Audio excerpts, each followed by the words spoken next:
Speakers. I'm with the Peace and Freedom Party, speaking on behalf of the Maggie Fair Institute, PHAIRinstitute.org. You can also look at peaceandfreedom.org to get more information.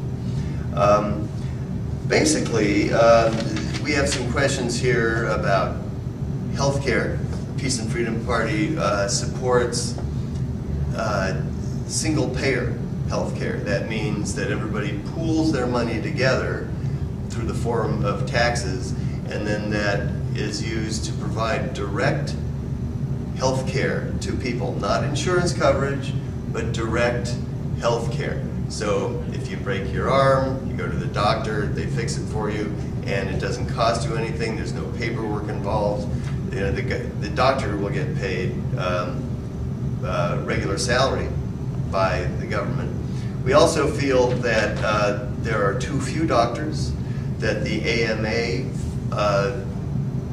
limits the number of people who are allowed to graduate from medical school, and we feel that we should follow the kind of example that you see in countries like Cuba and China and the former Soviet Union, where there were many, many, many doctors per capita to help keep the population healthy.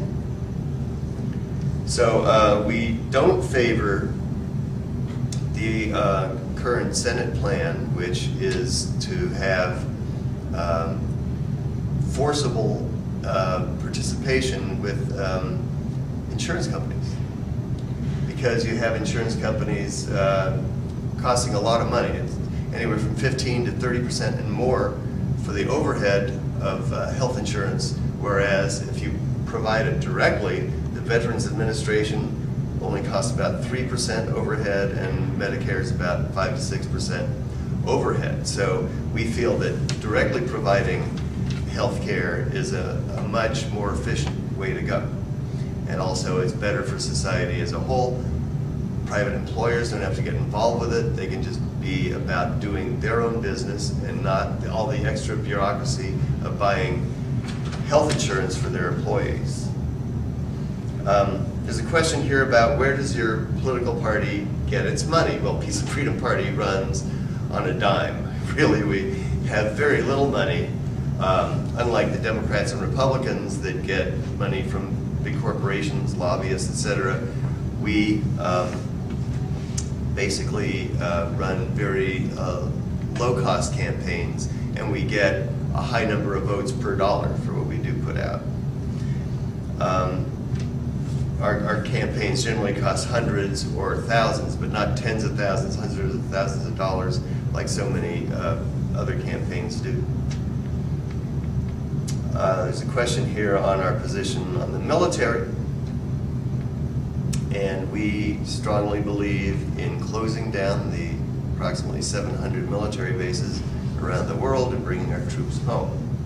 We do think that there's, legitimate things that the military could engage in, such as we should be sending people to Haiti right now to help to clear the rubble, to provide food, and and set up places to help people who've been injured, and because a lot of their hospitals collapsed. That's the type of thing that would be legitimate for us to do, to go into another country and help out.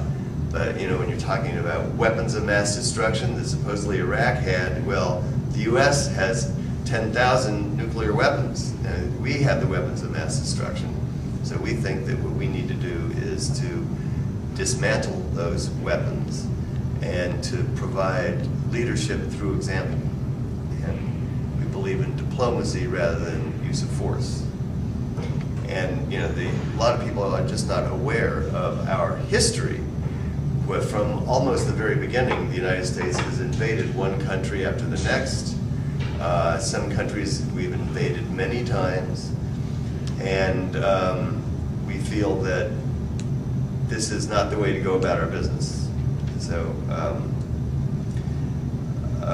however, we do believe in the right of people in the military to organize unions, to have free speech, and we're against the don't ask, don't tell law.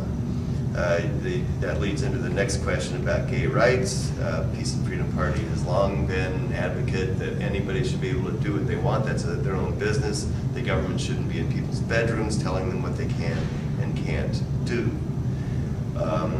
As far as gay marriage, it's sort of, I mean, everybody supports that in Peace and Freedom Party, but also there's those of us who say, why should there be marriage laws at all? You know, it's really, why should I have to register my affections with the state? It's nobody's business.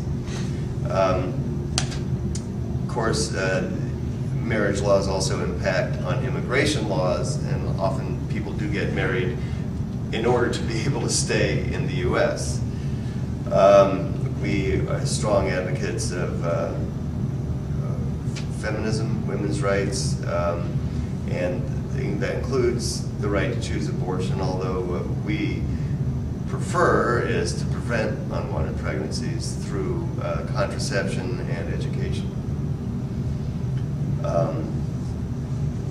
Where do we feel about workers' rights and civil rights? Well, we believe that workers should be able to run their workplaces.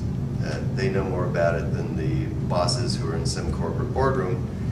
And with civil rights, we're strong advocates of everybody having access to full participation in society. And so we strongly supported like the Voting Rights Act and other things like that. What's our position on economics? Well, we are a socialist party. We believe in democracy.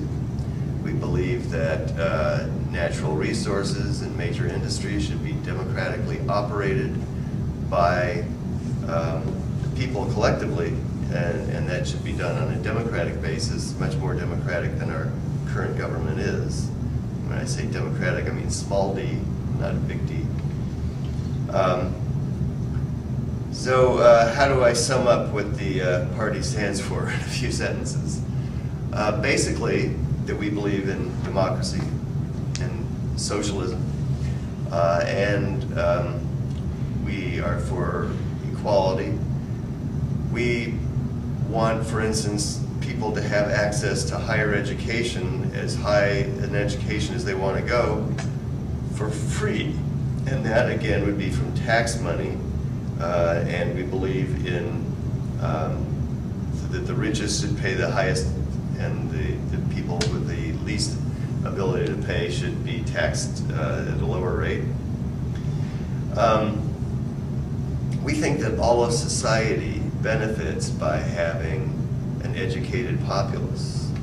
So that's why we think that if somebody wants to be a doctor, an engineer, whatever other high level of education they want to pursue, that society should encourage them to go ahead and follow their dreams. So that's it in a nutshell. I mean, there's a lot of little issues that I could talk about. The question of gun control came up. We basically think that people have the right to collect and bear arms and engage in collective self-defense. We do not like violence. We think that it's a shame that so many people do get hurt by guns in our society, but as long as the government is armed, we think it's dangerous to disarm the people.